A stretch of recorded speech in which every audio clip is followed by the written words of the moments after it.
avec les gens qui veulent l'entretenir. Donc surtout ne changez rien, gardez cet état d'esprit, gardez une propriété à taille humaine, gardez des bons bénévoles qui ont envie de vous aider et d'œuvrer pour l'intérêt de cette propriété qui est aussi forcément l'intérêt général de Sarcelles. Si chaque endroit est bien géré comme ça par ceux qui habitent, on n'a pas de difficulté particulière.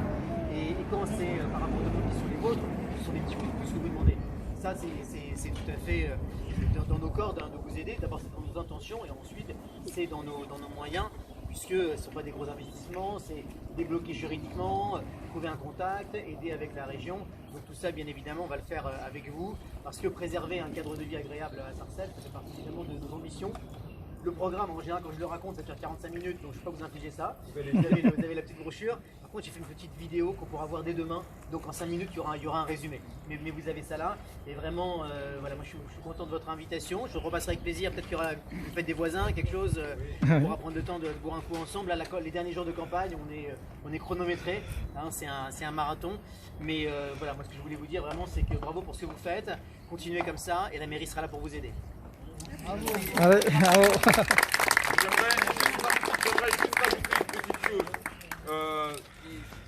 Il en a parlé, mais Patrick a été très courageux. Vous savez que Sarcelles est en train de changer par des décisions qui ont été prises. Encore une fois, je disais, nous on a pris l'effort, on a fait le pari, le choix de vivre comme ça et d'avoir peut-être un pouvoir de vie un peu moins élevé, mais un autre cadre de vie pendant nos 15-20 années de crédit. Et lorsqu'on voit Sarcelles qui est en train de se transformer, notamment avec le bâtiment qui va nous être construit juste en face, Patrick a pris le courage à deux mains de cesser, dès qu'il a vu certains projets qui allaient bétonner encore Sarcelles.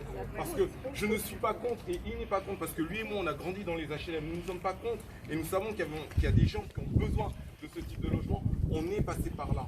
Par contre, lorsqu'à Sarcelles, à Lochère, il y a pas mal de logements HLM encore à rénover, à restaurer, où les gens peuvent y vivre, je pense que c'est déjà ça qu'il faut faire au lieu de venir bétonner et les petits endroits un peu comme ça, ruraux qui nous restent et quand les gens ont fait l'effort de venir leur mettre du béton, que ce soit un bâtiment là, deux là-bas, parce que les nuisances qu'il y aura après, même s'ils prévoient des parkings souterrains, on sait très bien qu'une fois que les enfants ont une voiture, nous-mêmes on a du mal à stationner.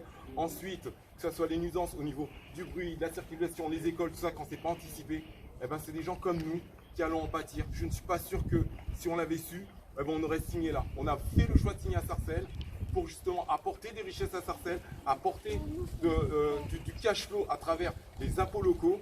Eh ben, peut-être qu'on aurait fait comme certains, on aurait fui Sarcelles. Donc il a pris son courage à deux mains pour stopper tout ça. Et rien que pour ça, j'en remercie encore. Peut-être qu'il n'a pas pu, parce que c'est trop tard pour lui, mais c'était très courageux de sa part. Je crois en lui, c'est quelqu'un qui depuis longtemps s'investit pour les autres.